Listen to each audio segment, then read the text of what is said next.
Back in the 1800s, the American entrepreneur Clark Stanley touted this liniment called snake oil, and it was a cure-all reputed to relieve the pain of muscular rheumatism, lame back, contracted muscles, sprains, bruises, corns, chilblains, frostbites, and bites of most insects.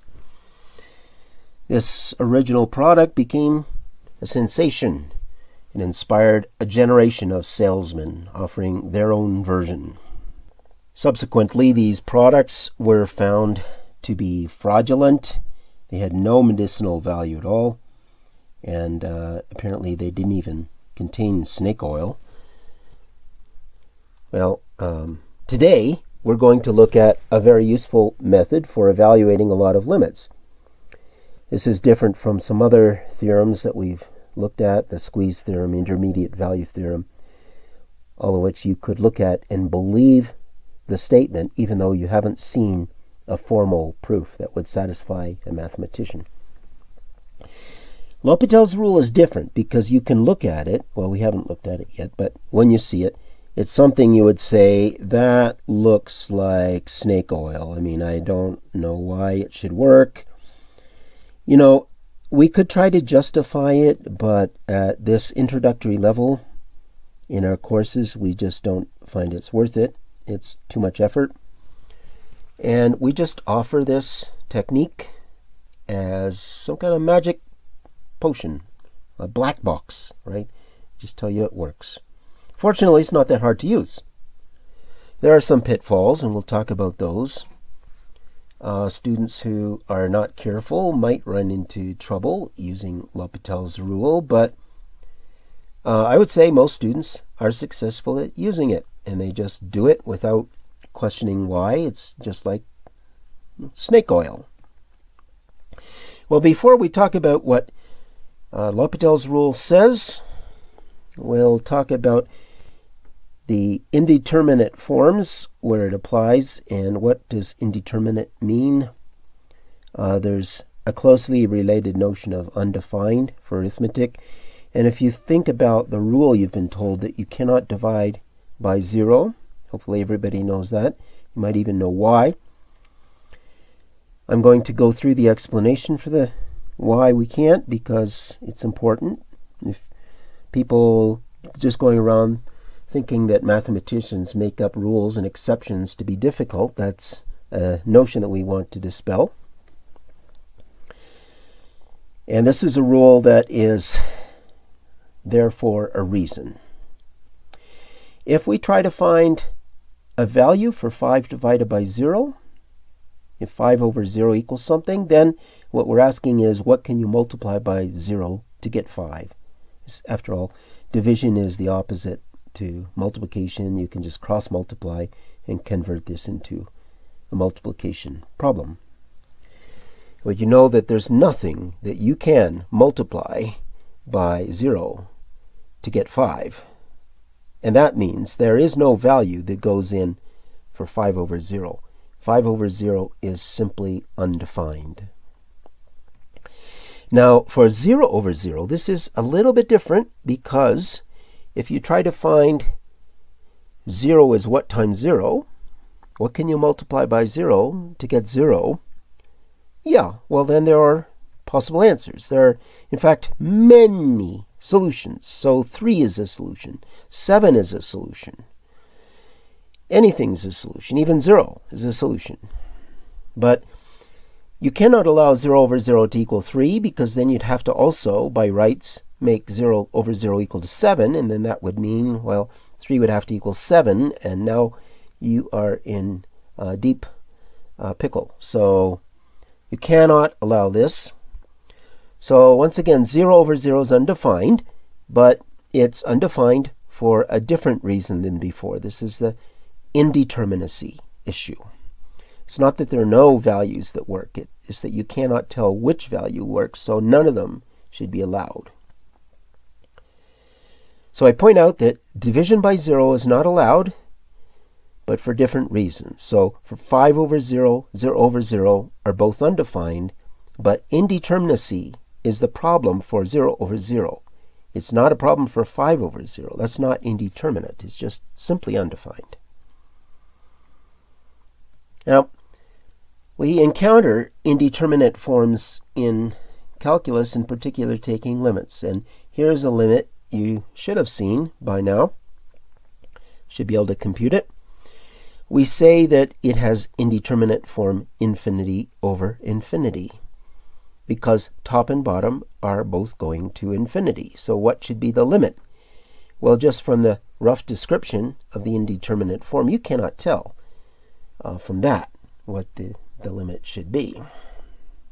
You have to work it out, and we can do that.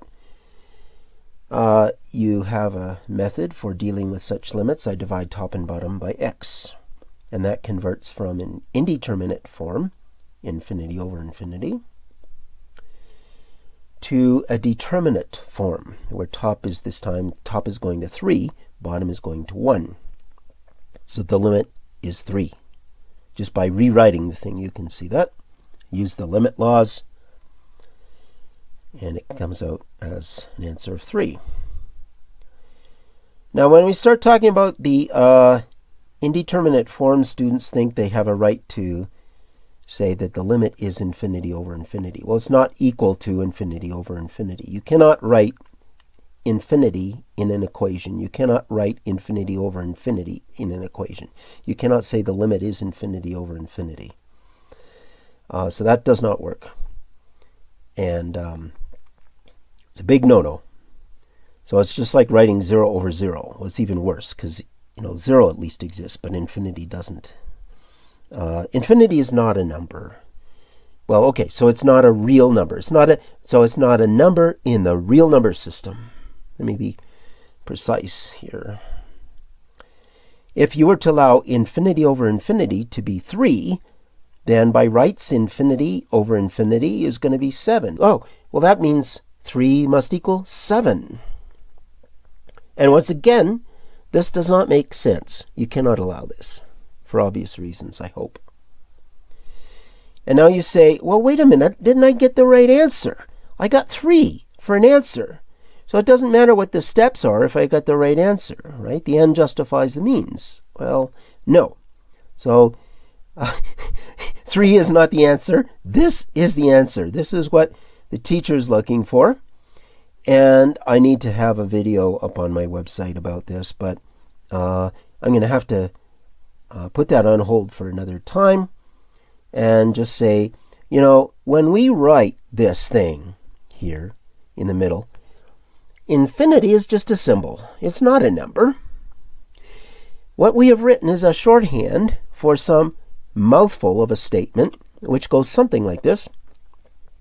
As x gets bigger and bigger, the thing inside the expression 3x plus 1 over square root x squared plus 1, that thing approaches 3.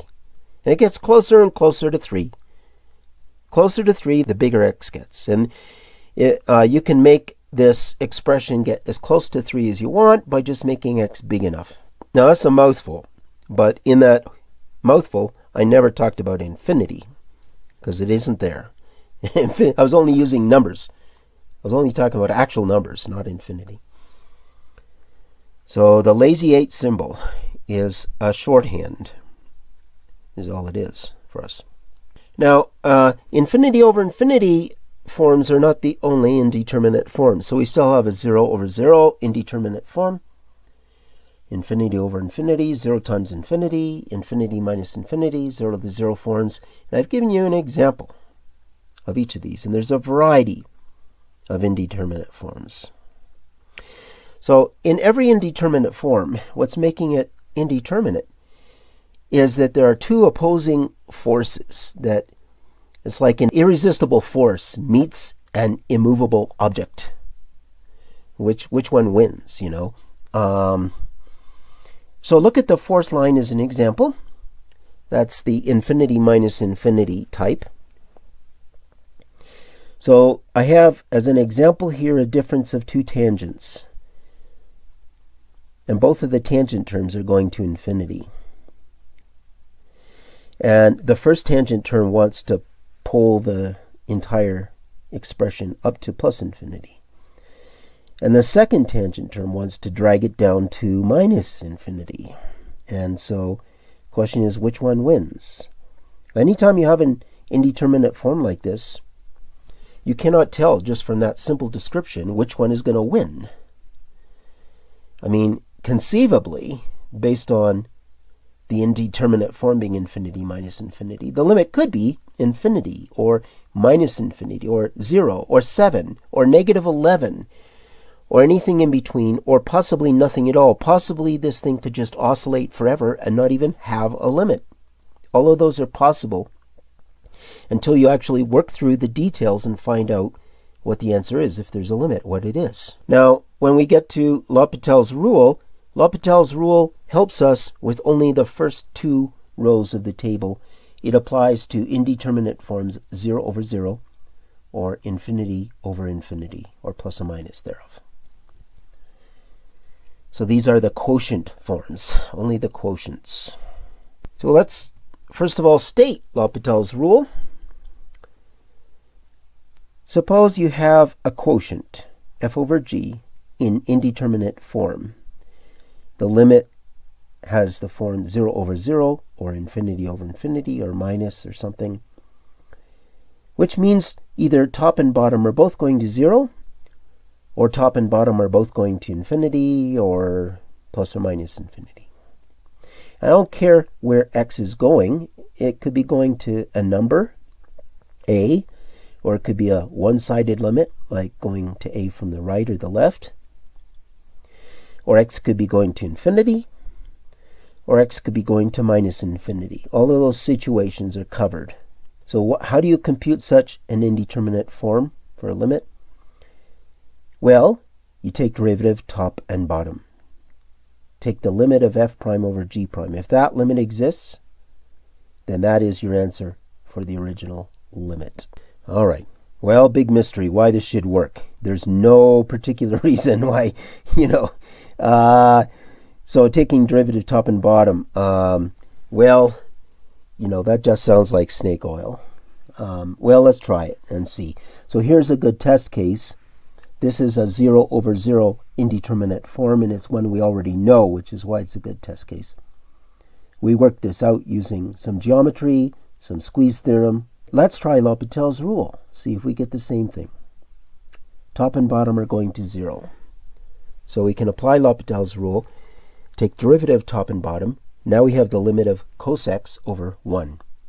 This is a determinate form, and we can easily take the limit.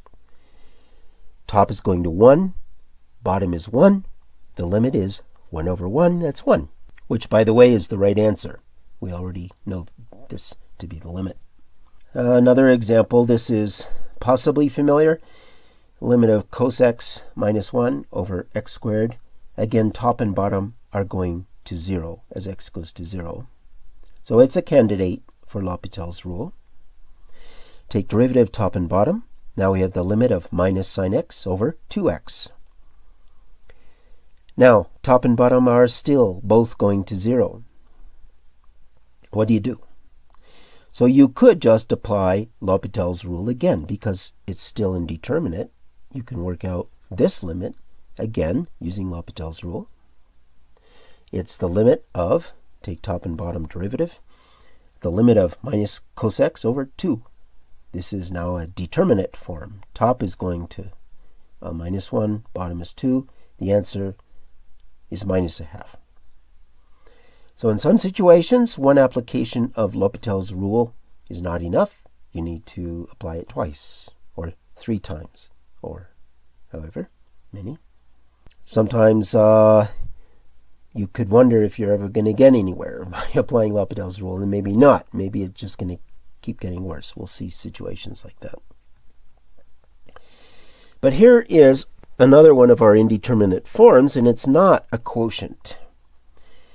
The limit of x, natural log of x, as x goes to 0. It has to be x goes to 0 from the right, because natural log is only defined for x positive. X is going to 0, natural log is going to minus infinity. 0 times minus infinity. Again, this is opposing forces. The x wants to push the thing to 0. the natural log wants to push it to minus infinity, which one wins? So let's check. Have to write it as a quotient. So I'm just going to rewrite this thing by moving the x to the denominator, where it becomes 1 over x.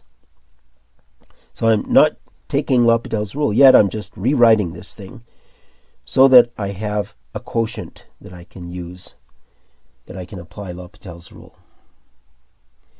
This new limit does have an indeterminate form. Top is going to minus infinity, bottom is going to plus infinity.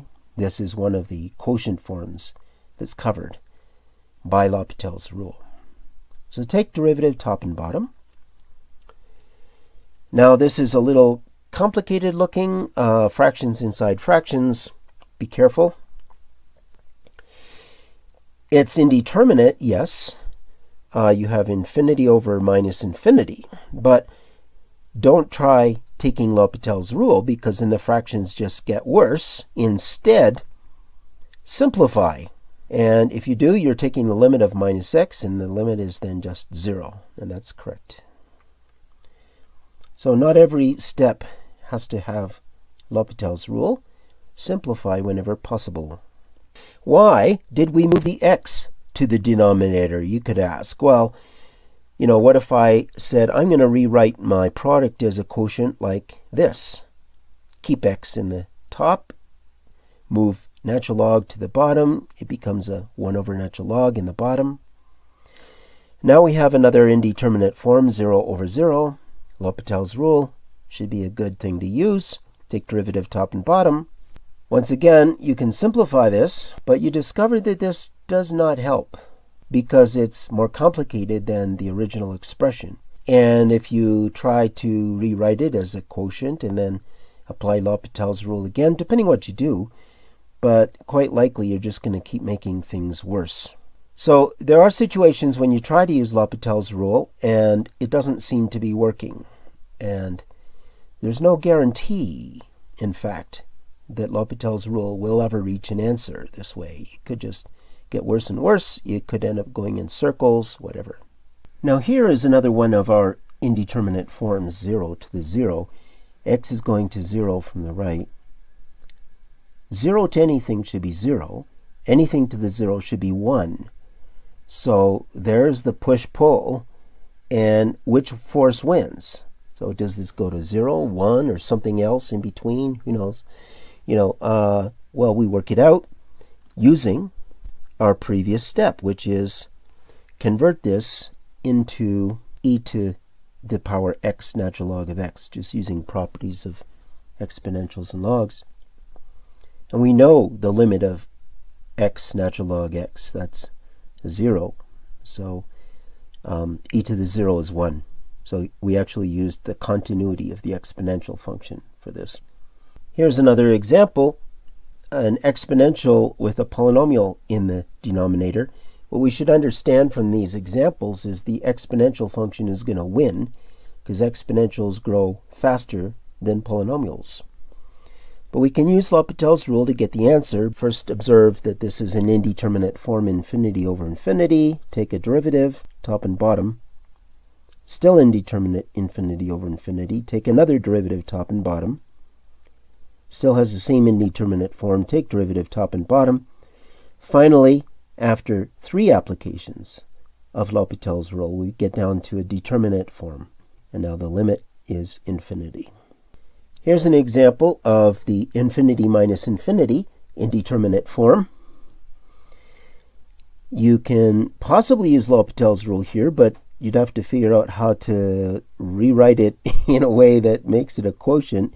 I'm going to suggest that in this case, you're better off to just go back to the tried and true method. Multiply top and bottom by conjugate, and that gives this. And you expand the top as a difference of squares. Now you divide top and bottom by x. And finally, this is determinate form, so you get 6 over 2, which is 3. And that is the answer. So just because you have L'Hopital's rule doesn't mean that everything has to be done that way now. You should hold on to the old techniques, because in many applications they're best. Now I want to also work out the earlier example from my table about tangents, because I know if I don't, then students are going to ask me about this. So it's the infinity minus infinity type. This one is more involved. Of course, if you can rewrite this as a quotient, then you could try to use Patels Rule. How can you do that in this case? Well, the first thing that comes to my mind is to rewrite the tangents. Every tangent as sine over cosine.